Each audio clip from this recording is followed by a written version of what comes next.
Le chemin des questions interdites. Silence. Une pièce remplie d'ombre. Une seule lumière au centre. L'esprit humain. Celui qui contrôle l'information, contrôle les issues. Bienvenue sur Aletheia ici. Nous explorons les mystères invisibles qui bâtissent les leaders, ou les détruisent. Les lois du succès, les forces mentales et ces vérités que personne n'ose dire à voix haute. Aujourd'hui, je vais te guider à travers 5 questions auxquelles tu ne dois jamais répondre, peu importe qui les pose. Parce que ces questions sont des portes, et certains ne te les posent que pour entrer dans ton esprit, voler ta vision ou manipuler ton destin. Abonne-toi, active la cloche, et entre maintenant dans la profondeur. Quels sont tes projets? La question qui vole ton pouvoir créatif. Elle arrive souvent sans avertissement. Une question simple, innocente en apparence. Quels sont tes projets? Et pourtant, elle porte un poison silencieux. Comme une brise légère qui passe entre les fissures d'une porte, elle s'infiltre, s'installe et commence à drainer quelque chose de vital avant même que tu t'en rendes compte. Elle te fait parler de ce qui n'a pas encore été façonné, de ce qui n'a pas encore pris forme. Elle te pousse à donner vie à tes intentions avant que celles-ci ne soient prêtes à se défendre dans le monde réel. Et là, le danger commence. Imaginez une petite ville italienne du XVIIe siècle. Ses rues pavées résonnent des pas des artistes et des marchands. Dans un atelier caché, un jeune peintre passe des heures à créer des toiles qui semblent vivantes. Chaque couleur, chaque trait sort de son imagination comme une rivière de feu. Mais il a cette habitude. Avant de commencer une œuvre, il raconte à ses amis, aux visiteurs, aux curieux ce qu'il va peindre. On raconte que chaque fois qu'il parlait trop, ses idées s'éteignaient, que ses projets perdaient leur éclat, et qu'une énergie créative insaisissable disparaissait dans l'air, comme une brume qui s'évapore au soleil. C'est exactement ce que Machiavel nous met en garde. Les intentions gagnent à être cachées. Elles ne doivent être révélées que lorsque leur réalisation est assurée. Il ne s'agit pas de secrets pour le plaisir de cacher. Il s'agit de protéger une force fragile, une étincelle qui, si elle est exposée trop tôt, peut s'éteindre. Chaque mot prononcé sur tes projets avant qu'ils ne deviennent réalité est comme un levier que quelqu'un d'autre peut utiliser pour t'atteindre. Les jugements, les critiques, le sabotage, l'envie, tous peuvent se glisser dans ce que tu as révélé. Rappelle-toi, les actes parlent, les mots affaiblissent. Quand tu parles de ce que tu veux accomplir, tu ouvres une porte invisible. Des mains invisibles peuvent saisir ton énergie, détourner ton élan, ralentir ton éclosion. Tu offres des fragments de ton pouvoir avant même qu'ils ne soient entiers. Et le plus subtil danger, c'est que tu peux même commencer à douter de toi-même sous le regard de ceux qui écoutent. Pense à cette question. Pourquoi veux-tu tant être compris avant d'avoir accompli? Chaque mot que tu prononces avant le moment approprié est une concession. Chaque explication devient un terrain où d'autres peuvent marcher, où d'autres peuvent te juger. Mais lorsque tu observes en silence, lorsque tu nourris tes projets en secret, tu les laisses grandir, te laisser mûrir dans le silence avant de les présenter au monde. Et si ton silence était ton plus grand allié? Si au lieu de parler, tu laissais tes actions parler pour toi? Chaque mouvement que tu fais en secret, chaque plan que tu perfectionnes derrière les rideaux, devient une arme silencieuse, une force invisible qui ne peut être volée. Ta créativité est une rivière. Ne la verse pas dans des récipients qui ne savent pas la contenir. Garde-la pour toi, fais-la mûrir dans l'ombre, et laisse-la exploser lorsqu'elle est prête à transformer le monde. 2. Combien tu gagnes? La question qui mesure ta valeur pour te contrôler. Il y a des questions qui ne sont pas posées pour qu'on réponde, mais pour qu'on s'expose. Combien tu gagnes est l'une d'elles. Elle semble anodine, comme une curiosité innocente. Mais derrière chaque syllabe se cache une arme invisible, répondre. C'est se mettre nu devant un monde affamé. Un monde prêt à juger, à exploiter, à réduire ce qu'il ne comprend pas. Chaque chiffre que tu dévoiles devient une carte de ton territoire intérieur. Un guide que d'autres utilisent pour t'encercler, pour calculer comment te manipuler, pour te placer dans une case où tu n'as jamais demandé à être. Dans les cercles de pouvoir de Florence, au temps des Médicis et des ducs intrigants, cette question n'avait qu'un seul but, savoir comment te manipuler. Si tu gagnais peu, on te méprisait. On te voyait comme faible, vulnérable, quelqu'un qui pourrait céder à la pression ou au chantage. Si tu gagnais beaucoup, on t'enviait.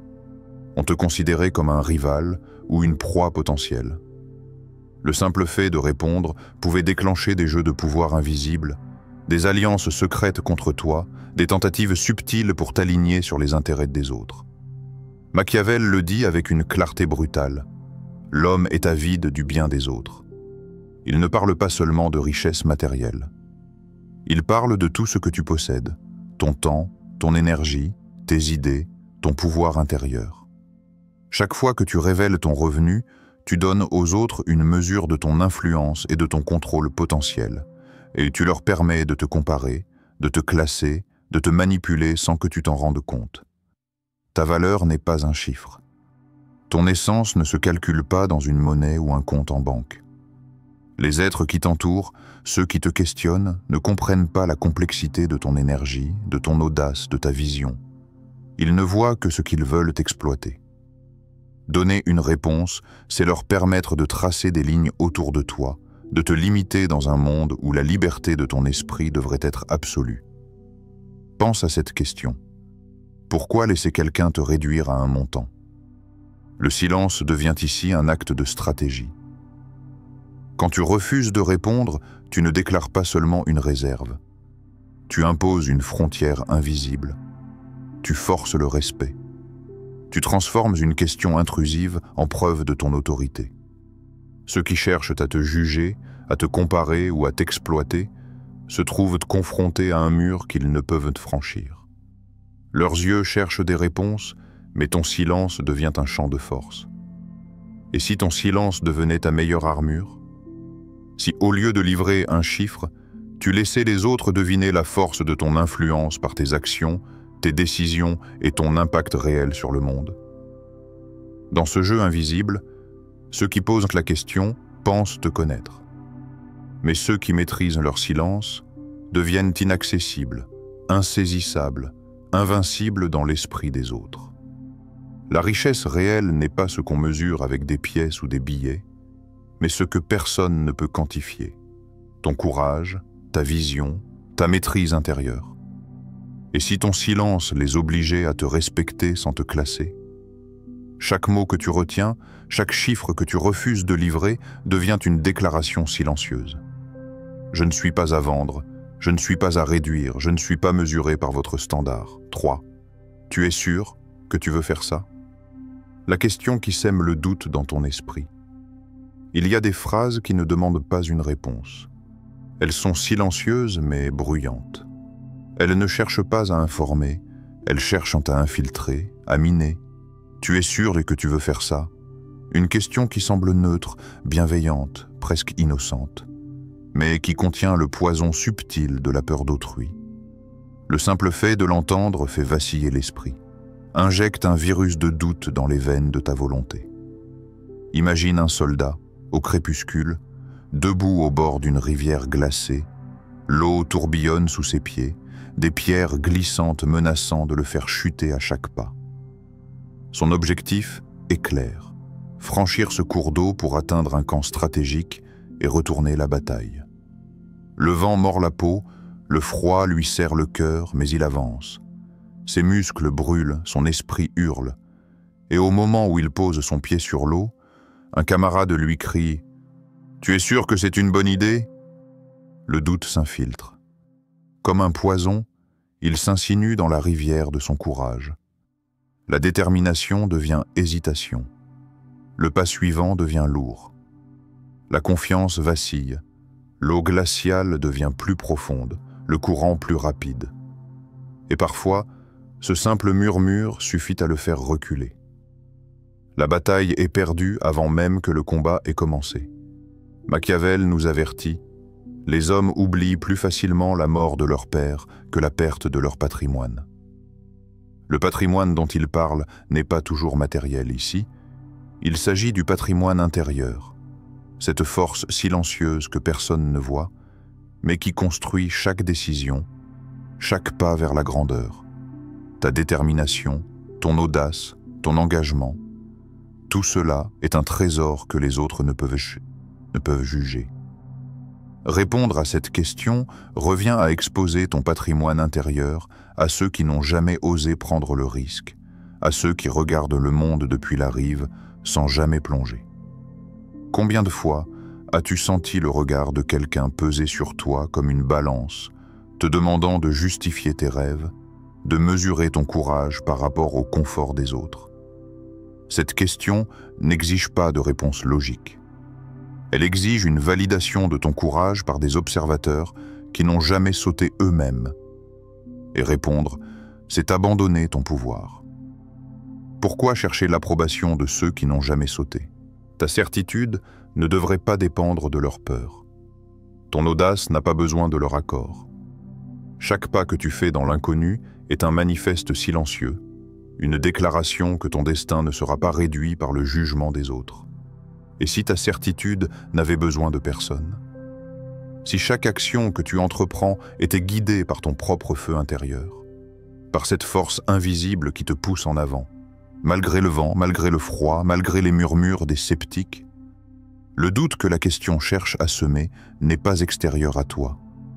Il ne peut exister que si tu le laisses entrer.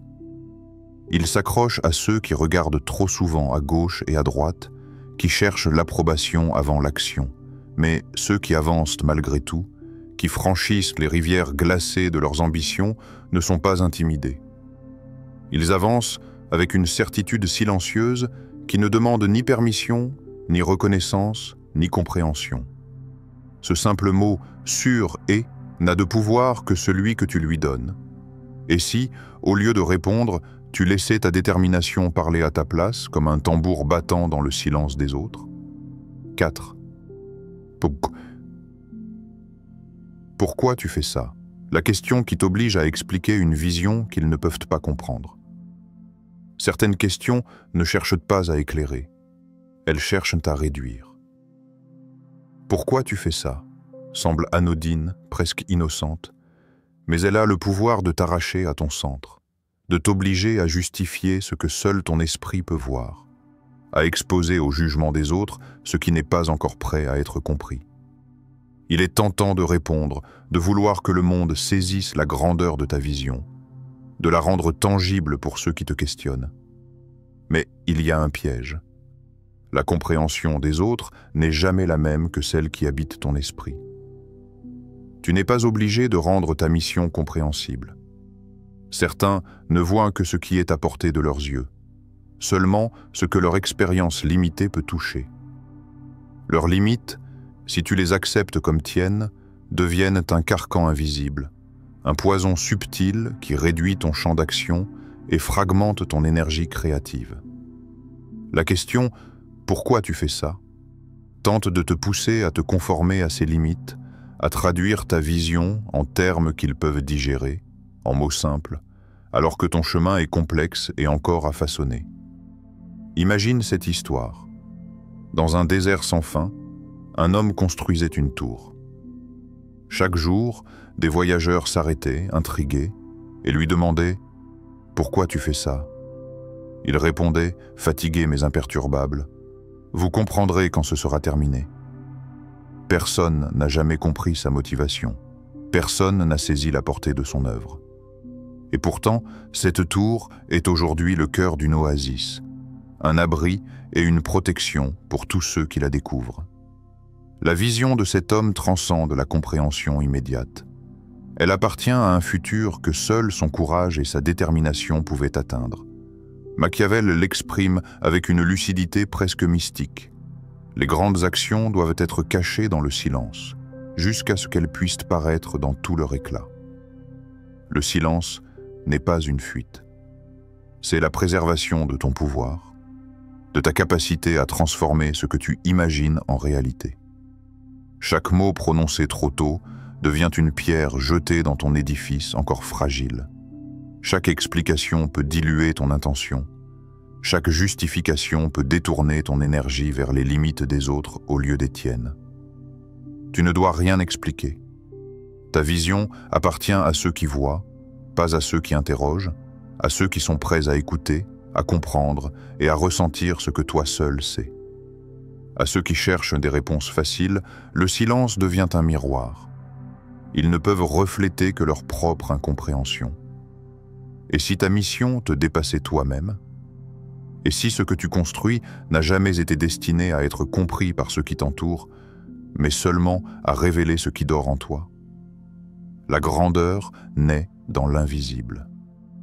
La vision véritable est un feu qui brûle en toi, souvent incompréhensible pour les autres, parfois même pour toi au début.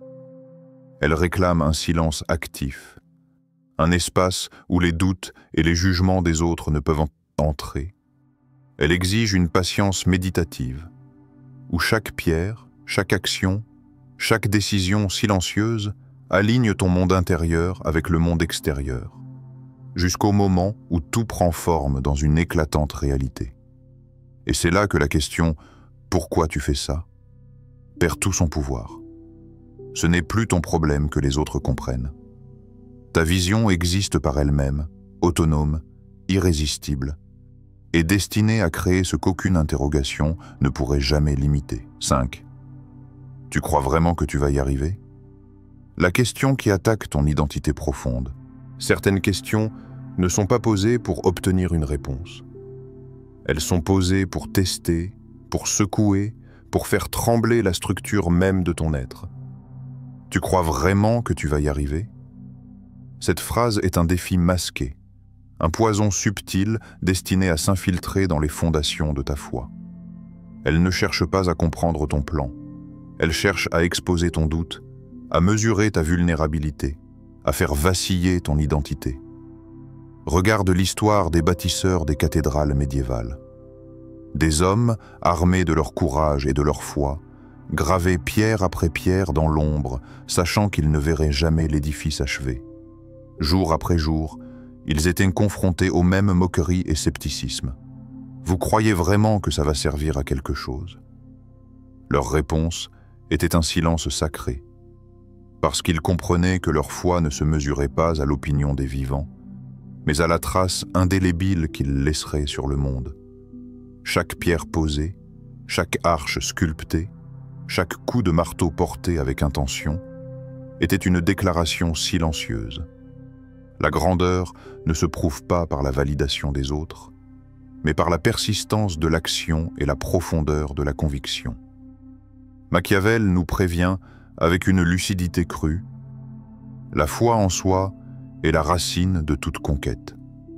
Ce n'est pas un encouragement à l'orgueil ou à l'arrogance, c'est un rappel que tout ce qui est véritablement grand commence par une confiance absolue dans ton propre esprit, dans ta vision, dans ta capacité à marcher seul sur un chemin que personne d'autre ne comprend. Répondre à cette question, c'est offrir aux autres un levier sur tes fondations. C'est exposer tes doutes à ceux qui ne savent pas ce que signifie bâtir un destin. Et le monde n'attend pas que tu sois prêt. Il teste, il résiste, il défie. Ton chemin n'a jamais été destiné à être validé. Chaque grande réalisation dans l'histoire a commencé par un acte silencieux, une décision intérieure que personne n'a vue ni comprise. La question « Tu crois vraiment que tu vas y arriver ?» n'a de pouvoir que celui que tu lui donnes. Les sceptiques mesurent en leur propre peur dans tes hésitations. Ils projettent leurs limites sur toi. Mais ta foi, ton audace et ta vision existent au-delà de leurs limites. Quelqu'un peut-il vraiment comprendre l'étendue de ton destin? Pourquoi chercher une validation pour un chemin que toi seul dois marcher? Chaque fois que tu laisses ta conviction être dictée par le doute des autres, tu donnes du pouvoir à ceux qui n'ont jamais osé. Mais chaque fois que tu avances malgré la question, malgré les regards incrédules, Malgré les murmures de scepticisme, tu affirmes ton autorité silencieuse sur ton destin. Tu deviens un architecte de ton propre futur, un bâtisseur d'éternité, un homme ou une femme dont l'action parle plus fort que toutes les voix critiques réunies. Cette question ne t'appartient pas. Elle n'a de pouvoir que celui que tu acceptes de lui donner. Laissez-la flotter dans l'air comme un écho, mais marche, continue, construit, transforme. Parce que la foi en soi n'a besoin ni d'approbation, ni de compréhension. Elle n'a besoin que d'action, d'endurance et d'une vision que même le temps ne peut effacer. Si cette vidéo t'a ouvert les yeux et réveille ton esprit, n'oublie pas de t'abonner à la chaîne pour ne jamais manquer nos prochains contenus puissants sur la maîtrise de soi et la réussite. Like cette vidéo si tu as trouvé ces conseils utiles et partage en commentaire ce que tu as préféré ou ce qui t'a le plus marqué dans cette vidéo. Ton retour peut inspirer d'autres spectateurs. Et avant de partir, cliquez sur la vidéo qui vient de s'afficher à l'écran pour continuer ton exploration et découvrir encore plus de stratégies pour protéger ton pouvoir intérieur et avancer vers la réussite.